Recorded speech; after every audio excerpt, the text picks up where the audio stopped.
1985 ഞാൻ സിനിമ തുടങ്ങുമ്പോഴത്തേക്കും വളരെ സ്നേഹത്തോടുകൂടി എൻ്റെ കൂടെ സഞ്ചരിച്ച ഒരു മനുഷ്യനാണ് മിസ്റ്റർ മോഹൻലാൽ.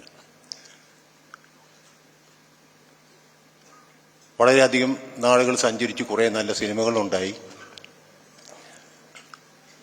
അങ്ങനെ ഒരു ബന്ധത്തിൻ്റെ പുറത്താണ് ദേവദൂതൻ എന്ന് പറഞ്ഞ പടം ഞാൻ ഉണ്ടാക്കിയിരുന്നു. പക്ഷേ എൻ്റെ മനസ്സിലോ എൻ്റെ സിബി എന്ന് പറയുന്ന എൻ്റെ സുഹൃത്തിൻ്റെയോ ഡയറക്ടറായിട്ടുള്ള സുഹൃത്തിൻ്റെയോ രഘുനാഥ് പരീയുടെ എല്ലാത്തിൻ്റെയും ഒരു ആശയം ഇത് നമുക്ക് എന്തെങ്കിലും ഇത് നമ്മൾ എന്താ പറയാൻ ഉദ്ദേശിച്ചെന്ന് ജനത്തിനെ അറിയിക്കണം എന്നുള്ള ആഗ്രഹം എനിക്കറിയാമായിരുന്നു. അപ്പോൾ അത് പലപ്പോഴായിട്ട് ഇതിൻ്റെ ഗാനങ്ങളും ഫോട്ടോഗ്രാഫിയും വസ്ത്രാലങ്കാരവും എസ് പി സതീഷിനെ നേരത്തെ പറഞ്ഞില്ല, എസ് പി സതീഷിനെ ഇപ്പോൾ ഞാൻ കണ്ടായിരുന്നു. അപ്പോൾ ഇത് ഞങ്ങൾ അങ്ങനെയാണ് ഇതിൻ്റെ ഒരു ഫോർമാറ്റിലേക്ക് എൻ്റെ മകളുടെ ഒരു ടീമുണ്ട്. അതിൽ ബോണി എന്ന് പറഞ്ഞ ഒരാൾ ഇത് 4K ചെയ്ത് തുടങ്ങിയതിന് ശേഷമാണ് എന്നോട് പറഞ്ഞത് ഞങ്ങൾക്കൊന്ന് ടെസ്റ്റ് അടിച്ച് നോക്കാം. അതിൽ നിന്ന് തുടങ്ങിയിട്ടാണ് ഇപ്പോൾ ഒരു സെക്കൻഡ് വേർഷൻ എനിക്ക് അഭിമാനത്തോട് പറയാൻ പറ്റും. അതായത്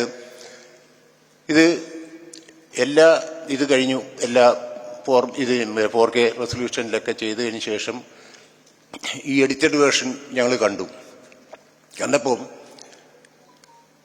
എന്ത് സൗന്ദര്യം എന്ന് പറയുന്ന ഒരു സംഭവം ഉണ്ടല്ലോ. എന്ന് വെച്ച് കഴിഞ്ഞാൽ ആ സിനിമ കാണാനുള്ള, അതായത് അതാണ് അതിൻ്റെ കാതൽ.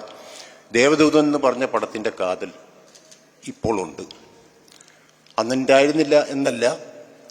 ഇന്ന് നമ്മൾ പ്രസന്റ് ചെയ്യുമ്പോൾ ദാറ്റ് ഡിഫറെന്റ് ദേവദൂതൻ.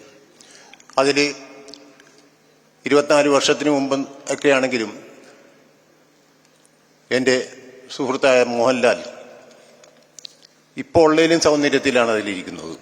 ഒരിക്കലും അത് ഒരു പഴകിയ സിനിമയാണെന്ന് ആരും പറയില്ല. രണ്ടാമത്തെ കാര്യം അതിൻ്റെ മ്യൂസിക്. തിരുമേനിയുടെ വരികൾക്ക് നമ്മുടെ വിദ്യാസാഗർ ചെയ്ത മ്യൂസിക്, അതിൻ്റെ ഫോട്ടോഗ്രാഫി, ഇതെല്ലാം തന്നെ ഇന്ന് നമുക്ക് ഈ DI ഹൈ റെസൊല്യൂഷനിൽ ചെയ്ത് കഴിഞ്ഞപ്പോഴത്തേക്കും വളരെ മാറ്റുരക്കുന്ന വിധത്തിലാണ്. എസ്പെഷ്യലി അറ്റ്മോസ് ചെയ്ത അവരെല്ലാവരും ഇവിടെ തന്നെ ഉണ്ട്.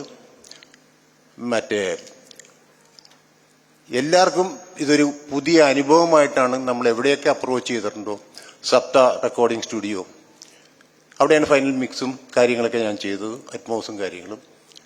ശരിക്കും പറഞ്ഞാൽ ഞാൻ ഞെട്ടി. എന്ന് വെച്ച് കഴിഞ്ഞാൽ അവിടെ അവർ കാണിച്ചു തന്നപ്പോഴത്തേക്കും, മിക്സി കഴിഞ്ഞിട്ട് കണ്ടു കഴിഞ്ഞപ്പോഴത്തേക്കും ഇത്രയും ഒരു സംഭവം ഉണ്ടല്ലോ ഇതിൽ. വിദ്യയുടെ റീ റെക്കോർഡിങ്, സോങ്സ്, കാര്യങ്ങളെല്ലാം തന്നെ എടുത്തു പറയേണ്ടത്. ഇന്നത്തെ കാലഘട്ടത്തിലും പഴകിയതല്ലാത്ത ഡ്രസ് കോഡ് അതിലുണ്ടായിരുന്നു. ആ ഡ്രസ്സ് എന്ന് പറയുന്നത് SB സതീഷിന്റെ മാത്രം.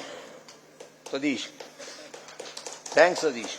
ബിക്കോസ് എൻ്റെ എല്ലാ പടങ്ങളിലും ഒരു കോസ്റ്റ്യൂമറായിരുന്നു അദ്ദേഹം. സബ്മറീൻ ബത്തലേമിലാണെങ്കിലും ഈ പടം കണ്ടപ്പോഴത്തേക്കും എനിക്ക് അദ്ദേഹത്തിനോട് ഞാൻ പറഞ്ഞു, ഞാൻ ഇൻവൈറ്റ് ചെയ്യാൻ വിളിച്ചപ്പോഴത്തേക്കും പറഞ്ഞു, അന്ന് ചെയ്തേക്കുന്ന കോസ്റ്റ്യൂം ഇന്നത്തെ സ്റ്റൈലില്ല.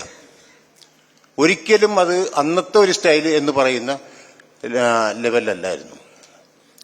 അതെന്നെ ഏറ്റവും കൂടുതൽ ആഹ്ലാദിപ്പിച്ചു. എന്ന് വെച്ച് കഴിഞ്ഞാൽ ഇന്ന് നമ്മളൊരു റീമാസ്റ്റർ ചെയ്ത് ഇവിടെ വരുമ്പോഴത്തേക്കും ഈ കോസ്റ്റ്യൂംസ് ഒക്കെ പഴയത് ഒരിക്കലും അല്ല.